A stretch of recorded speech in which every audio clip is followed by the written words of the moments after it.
Boa noite. Quando o Sávio, é claro que ele fez essa mesma piada comigo quando ele me ligou, né? Falando que ele me escolheu porque eu não deixo o azulzinho lá no WhatsApp.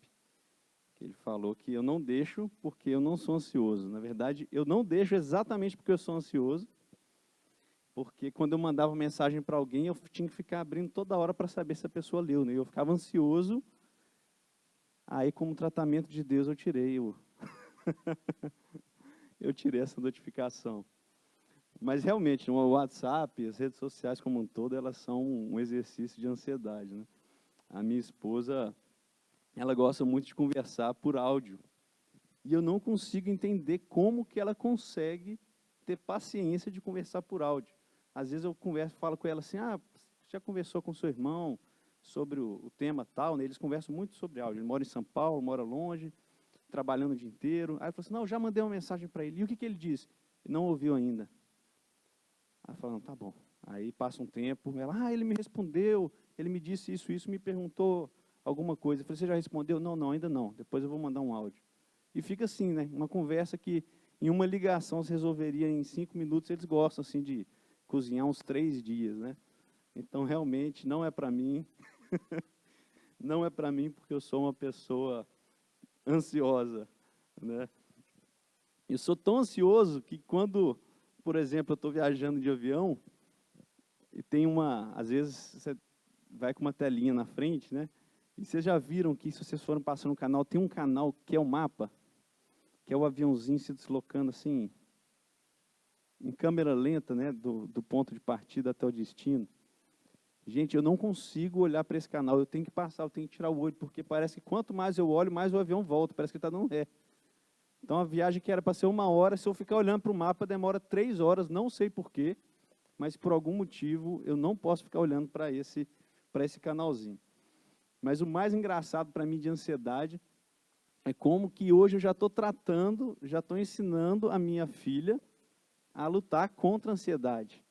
A Beatriz, quando a gente vai fazer qualquer viagem, a gente vai muito para Belo Horizonte, ver a nossa família, quando a gente vai fazer qualquer viagem, quando eu ligo o carro, ela pergunta, papai, já está chegando? Estou na garagem ainda. Eu falei, filha, calma. Ela assim, não, mas quanto tempo que falta? Já está chegando ou não está? Mas só que ela não tem noção de tempo, né? Se eu falar assim, filha, falta, o Waze aqui está falando 1h15. Isso para ela é nada. Para ela, se eu falar que na padaria 1h15, ela acredita. Então, eu e a Flávia, a gente conseguiu construir uma medida encontrar uma medida de tempo que ela conhece bem, que ela adora música.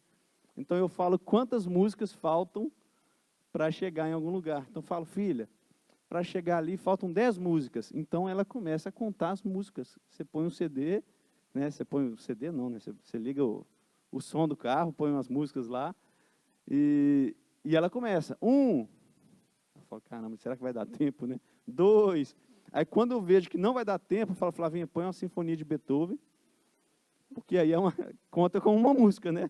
Vai lá 70, 80 minutos lá, conta como uma música, e estou certo ainda. Ela vai ter que aprender que existem músicas que demoram um pouquinho mais do que outras, né? Mas hoje eu queria falar com vocês um pouco sobre ansiedade, né?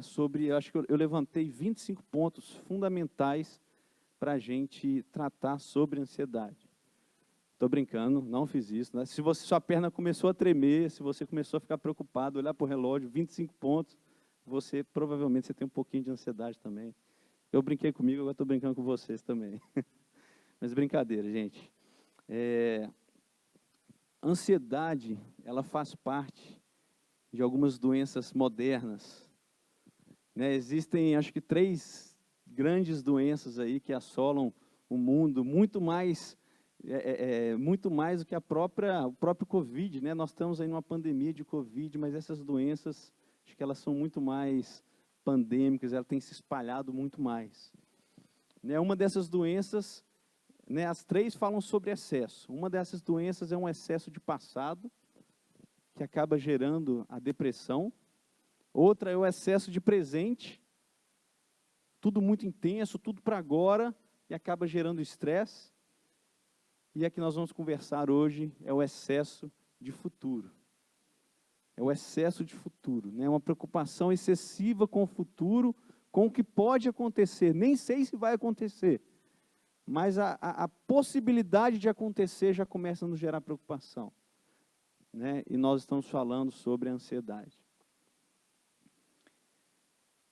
Quantas noites, talvez, nós perdemos por causa de ansiedade, por causa de preocupações, de coisas que talvez nem estavam acontecendo ainda, mas o medo de acontecer tirou o nosso sono.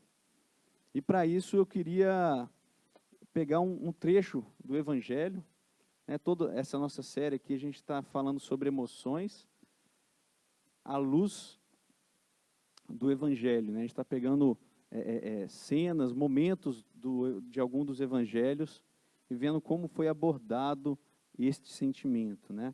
Como Cristo abordou esse sentimento. Então eu queria abrir com vocês em Lucas 12, de 22 a 34.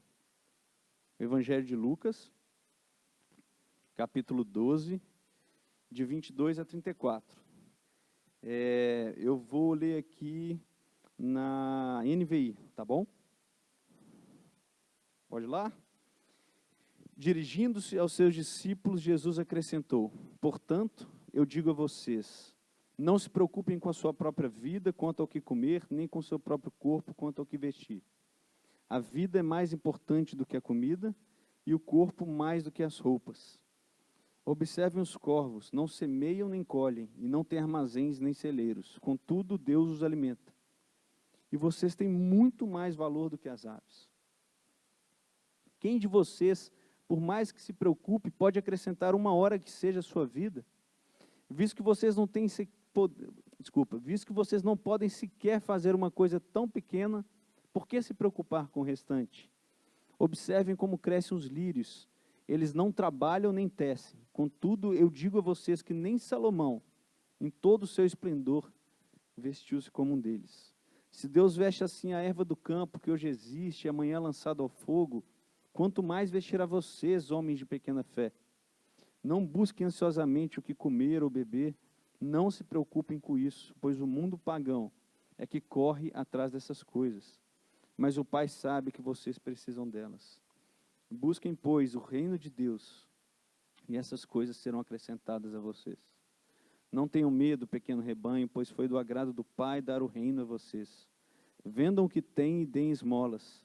Façam para vocês bolsas que não se gastem com o tempo, um tesouro nos céus que não se acabe, onde ladrão algum chega perto e nenhuma traça destrói. Pois onde estiver o seu tesouro, ali também estará o seu coração. Vamos orar? Deus, eu quero te agradecer pela tua palavra, te agradecer porque essa palavra é viva, essa palavra transforma vidas, essa palavra nos cura, essa palavra é luz para os nossos caminhos, ó Deus. E eu te peço mesmo, Pai, que essa noite a sua palavra seja pregada, a sua palavra seja semeada em cada coração aqui, Pai. Que eu seja simplesmente um instrumento do Senhor, Pai. Eu te peço no nome de Jesus. Amém. Então, contextualizando, né, Jesus, ele tinha acabado de contar para a multidão a parábola do rico insensato, de alguém que dedicou a vida inteira para ajuntar riquezas. Todos os esforços, o tempo, ele deve ter ralado muito mesmo para juntar riquezas. E assim que ele conseguiu os objetivos, ele falou, pronto, agora eu vou desfrutar da vida. Agora eu já cumpri meu objetivo. Agora eu zerei a vida. E de repente Deus fala para ele assim, olha, insensato, essa mesma noite a sua vida será exigida. Em outra versão fala, louco, essa noite pedirão sua alma. Então, quem ficará com o que você preparou? Então Jesus tinha acabado de contar essa parábola para a multidão, falando assim, orientando, né, sobre assim, olha, em que você vai dedicar a sua vida? E de repente acabou essa parábola, ele virou para os discípulos e acrescentou algo mais. Ele fez um complemento, como se ele estivesse falando para os discípulos, vocês entenderam que eu disse que não é para dedicar a sua vida para juntar riquezas? O sentido da vida não é você juntar riquezas, Mas, na verdade, é muito mais do que isso. Em relação à provisão, gente, vocês não precisam nem se preocupar com isso. Vocês não precisam se preocupar nem com questões básicas, com o que comer, com o que vestir, questões básicas de sustento. Ele já começa falando, corrigindo valores. Ele fala assim, olha, a vida é mais importante do que a comida, o corpo é mais importante do que as roupas. Então, o foco da vida do rico insensato está totalmente errado, mas vocês não precisam se preocupar nem com comida, nem com roupa. E então ele usa duas ilustrações parecidas, sobre como Deus, que é o Criador, o autor da vida, ele provê aquilo que a sua criação precisa, seja o alimento das aves, seja o crescimento dos lírios. Ele é o provedor disso, ele cuida disso, desde o início. Nada foge do seu cuidado. Então ele completa que se nós temos mais valor para Deus, por que a gente vai se preocupar com o nosso sustento? Se ele cuida de pequenos detalhes, por que nós vamos nos preocupar com o nosso sustento? E eu fico me perguntando quando que os discípulos tiveram a revelação de que quem estava falando com eles era o próprio Deus, era o próprio autor da vida. Porque vocês vão vendo que algumas revelações foram sendo feitas ao longo da caminhada dos discípulos com Cristo, mas outras revelações foram feitas depois. Quando que caiu a ficha, eu falei, gente, era o próprio Deus que estava falando para a gente não se preocupar.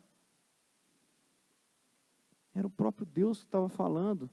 Teve um momento, que Jesus estava perguntando para os discípulos, o que o pessoal, o que as pessoas estão dizendo que eu sou? Aí eles disseram, Jesus, eu ouvi dizer que tem um cara aí que diz que você é João Batista, tem gente que acha que você é Elias, que você é um dos profetas. Aí ele pergunta, e vocês? Quem vocês dizem que eu sou? Aí deve ter ficado um silêncio assim, um olhando para o outro, de repente Pedro falou assim, olha, tu és Cristo, o Filho do Deus vivo.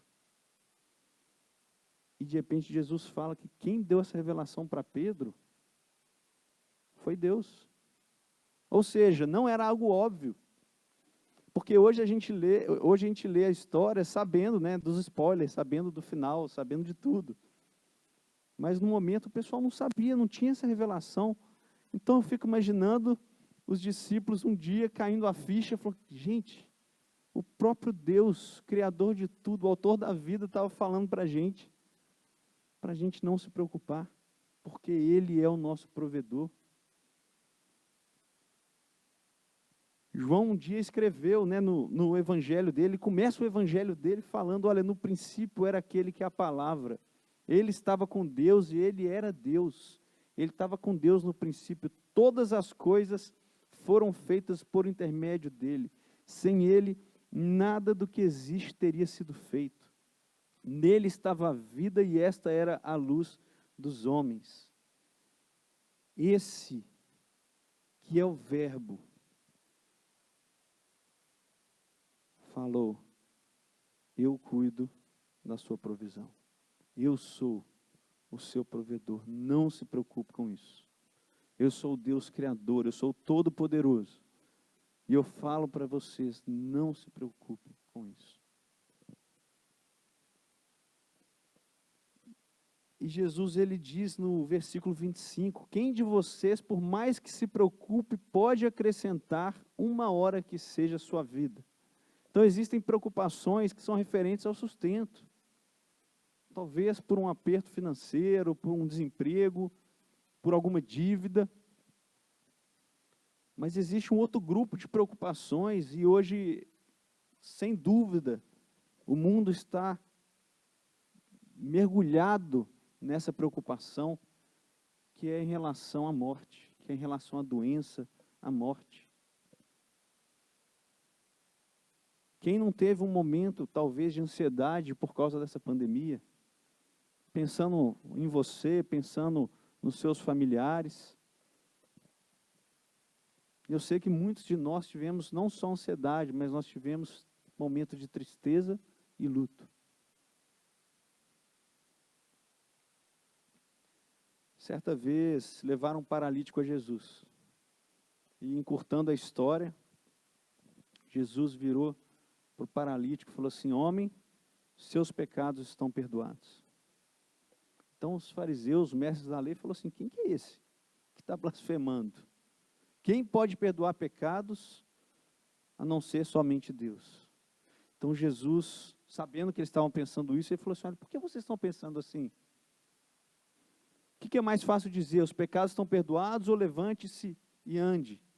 Mas para que vocês saibam que o Filho de Deus tem na terra autoridade para perdoar pecados, ele disse ao paralítico: eu lhe digo, levante, pegue a sua maca e vá para casa. Irmãos, mais uma vez, nós estamos falando do autor da vida. Ele tem não só poder para curar essa doença, ou qualquer outra doença, mas ele também tem poder para perdoar pecados e nos redimir e nos livrar da morte. É muito maior. Essa cura é muito maior do que a cura de uma doença. Muito maior. Jesus disse: eu sou a ressurreição e a vida. Aquele que crê em mim, ainda que morra, viverá. E quem vive e crê em mim, não morrerá eternamente. Nós podemos buscar, confiar nele. Porque a ação de Cristo, o Evangelho de Cristo, é muito maior do que a cura de uma doença. Nós temos sim que orar, que pedir a Ele, buscar, clamar a Ele que nos cure, que livre nossos queridos também da doença. E Ele é todo poderoso para curar. Mas muito mais do que isso, Ele é poderoso para salvar. Ele é o bom pastor, que no Salmo 23, Davi fala assim: olha, ainda que eu ande por um vale de trevas e morte, não temerei mal algum, porque tu estás comigo. O bom pastor está ao nosso lado, mesmo que a gente ande por um vale de trevas e morte. E a boa notícia é, mesmo quando nós enfrentarmos a morte, Ele continuará conosco. Porque Ele venceu a morte. Porque em Romanos 8,35 diz: quem nos separará do amor de Cristo? Será tribulação, ou angústia, ou perseguição, ou fome, ou nudez, ou perigo, ou espada? Mais para frente diz: mas em todas as coisas somos mais do que vencedores por meio daquele que nos amou, pois estou convencido de que nem morte, nem vida, nem anjos, nem demônios, nem o presente, nem o futuro, nem quaisquer poderes, nem altura, nem profundidade, nem qualquer outra coisa na criação será capaz de nos separar do amor de Deus que está em Cristo Jesus, nosso Senhor. Então, irmãos, não temas, não tenha medo. O pastor Sávio, ele falou, né, um dos sentimentos abordados nessa série foi o medo. E muitas vezes nós somos paralisados pelo medo, pela falta de fé. Pela falta de fé. Não vou falar muito sobre o medo, se você quiser, depois você clica nesse, como se estivesse no YouTube, né? Clica aqui nesse link, e depois você assiste essa pregação, que foi muito especial. Né? Então, primeiro nós falamos ansiedade por provisão, agora ansiedade diante de doenças, diante da morte, mas também não para por aqui. Desde aquele tempo, infelizmente até hoje, muita gente busca a Deus como se Ele fosse um gênio da lâmpada.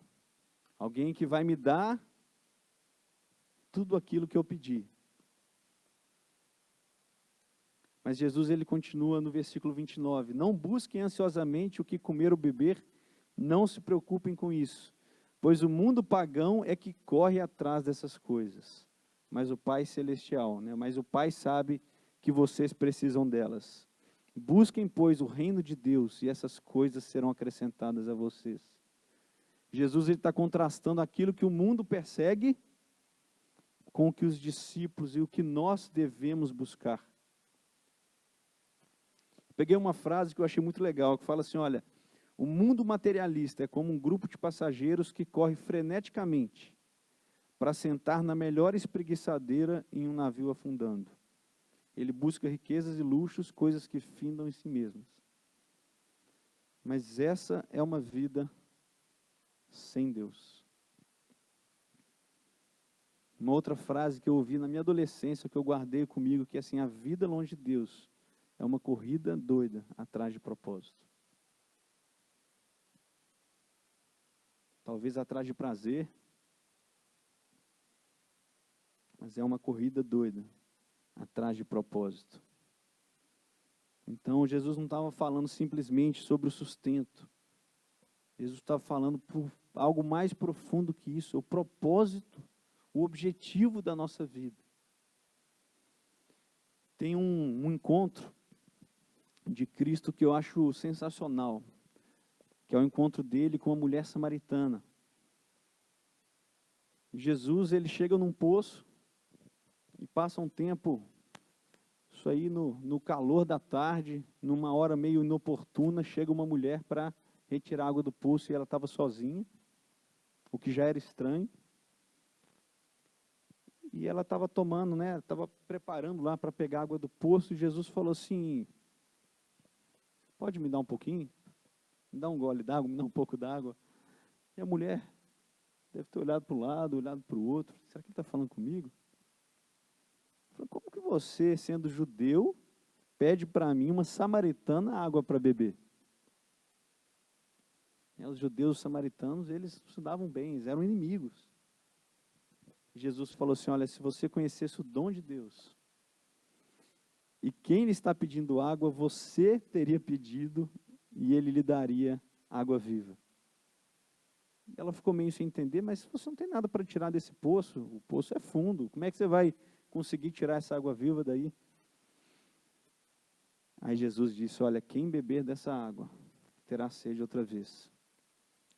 Mas quem beber da água que eu lhe der nunca mais terá sede. Pelo contrário, a água que eu lhe der será uma fonte a jorrar para a vida eterna. Então a mulher falou: Senhor, eu quero dessa água, para que eu não tenha mais sede, nem precise voltar aqui. Então Jesus, ele começa a entrar nos detalhes, né? Ele falou assim: tá bom, então pega o seu marido, chama lá que eu vou dar essa água para vocês. Aí ele falou assim: mas eu não tenho marido. Aí ele falou assim: você diz a verdade.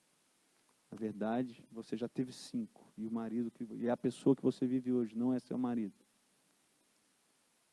E de repente ela percebe que ela estava falando com um profeta. E estendendo um pouco a conversa, ele se revela como Messias e ela crê. E de repente, ela corre para a cidade para anunciar para todo mundo o que acabou de acontecer. Então, ela descobre que Jesus é a própria água viva. Ele se apresenta para a mulher como aquele capaz de saciar de uma vez por todas a sede dela e a nossa sede. Ele não está falando de uma sede física, mas de uma sede espiritual. E quando eu vejo isso, eu penso muito na questão de propósito. Quando eu vejo essa história, eu falo: gente, a vida dessa mulher talvez tenha sido uma vida muito dura. É casamento, divórcio, preconceito.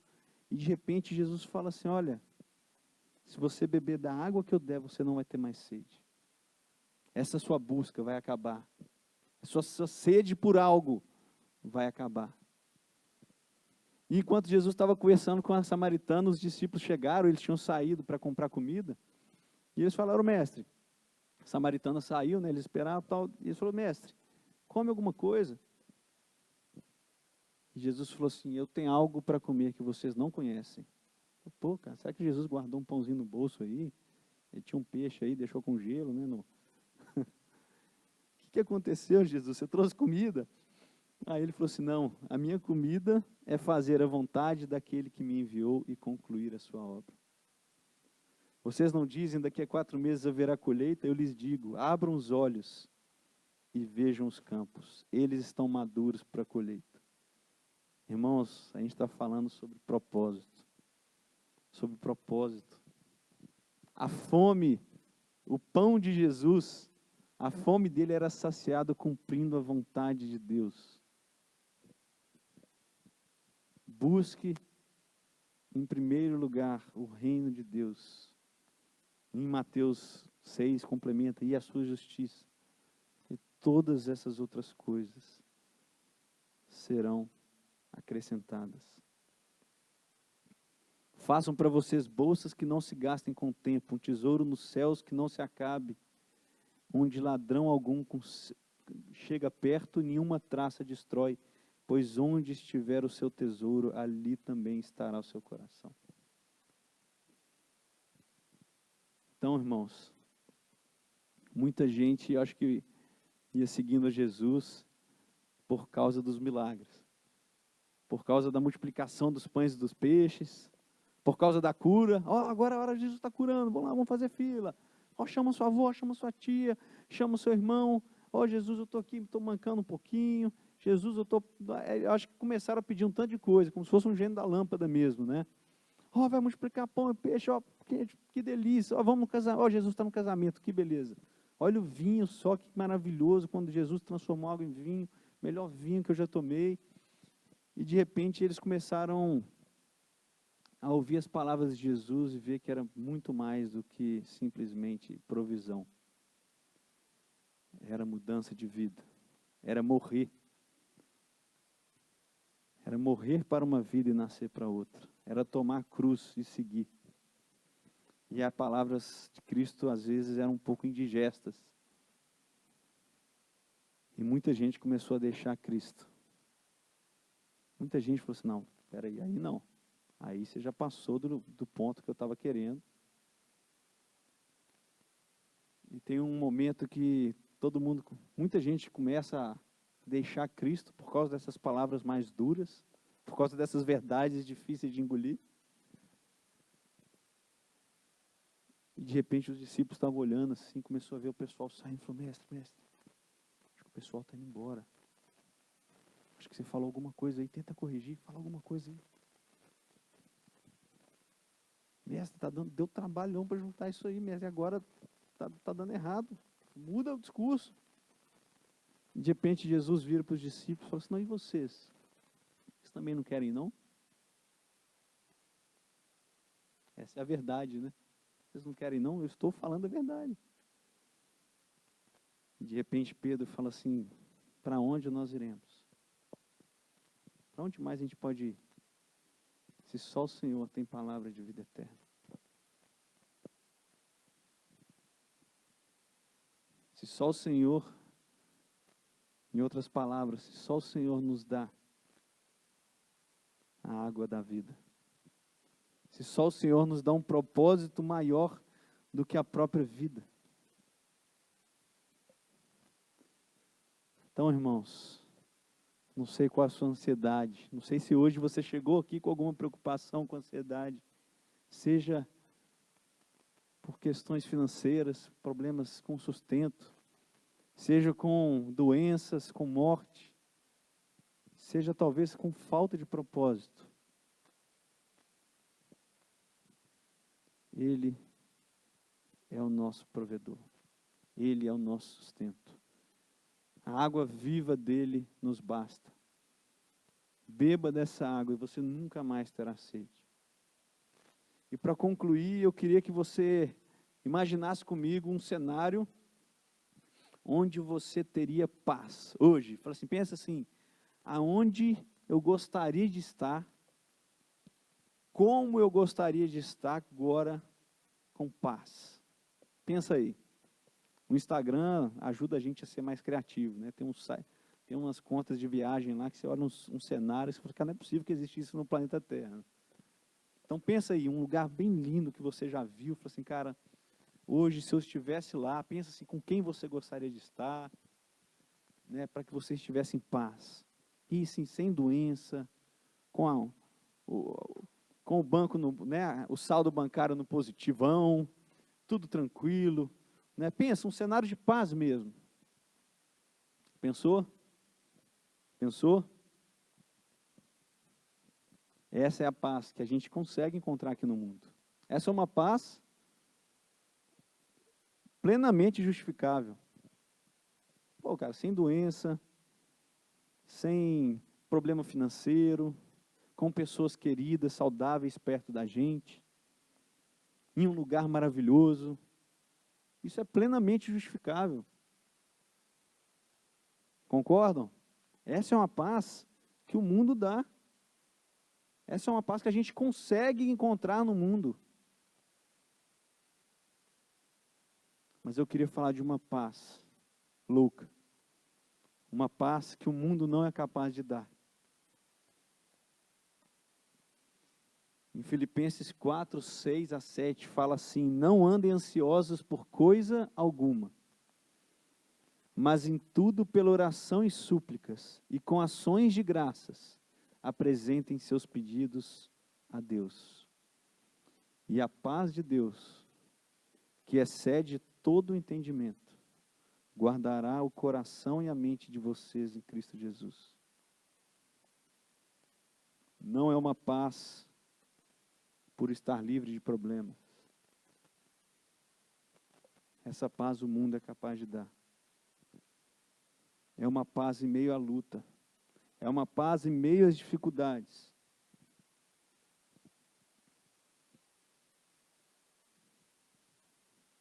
É a paz que só tem aquele que anda com Cristo.